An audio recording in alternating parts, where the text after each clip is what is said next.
Pelantikan pejabat di lingkungan UNUT dilaksanakan di Gedung Widya Sabha Kampus Bukit Jimbaran, Badung.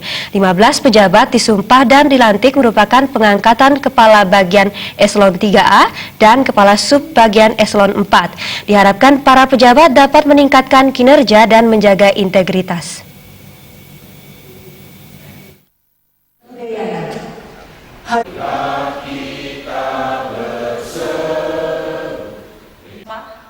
Pengambilan sumpah dan melantik 15 pejabat baru di lingkungan UNUT dilakukan oleh Rektor UNUT Ana Agung Raka Sudewi. Rektor UNUT menyatakan sebelum dilantik, para pejabat telah melalui proses seleksi di masing-masing unit kerja. Mutasi dan rotasi pejabat di lingkungan UNUT merupakan proses biasa menjadi salah satu bagian proses pengembangan karir pegawai negeri sipil. Pejabat yang dilantik dapat meningkatkan kinerja di tempat baru, sehingga target mampu dicapai serta mampu menjaga integritas dan terbebas KKN.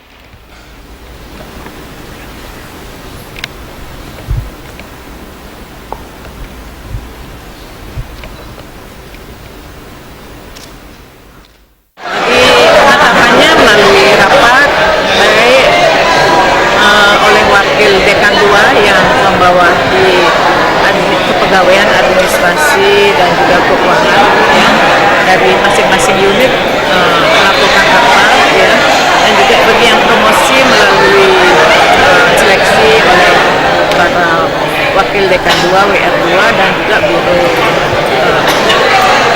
administrasi bisa meningkatkan kinerjanya di dalam tugas-tugasnya yang baru ya, karena mungkin sebelumnya mereka sudah mengalami kejenuhan ya, sehingga di tempat yang baru ada penyegaran dan tentu tetap menjaga integritas diri dalam melaksanakan tugas-tugas yang baru. Juga saya berharap agar segera setelah menempati kedudukan di tempat yang baru itu bisa menyesuaikan diri dan beradaptasi dengan lingkungan yang langsung melaksanakan tugas-tugasnya dengan baik.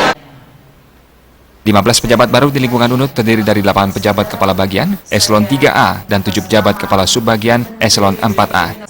Usai serah terima jabatan, dilaksanakan ramah-tamah dan pemberian ucapan selamat kepada pejabat baru.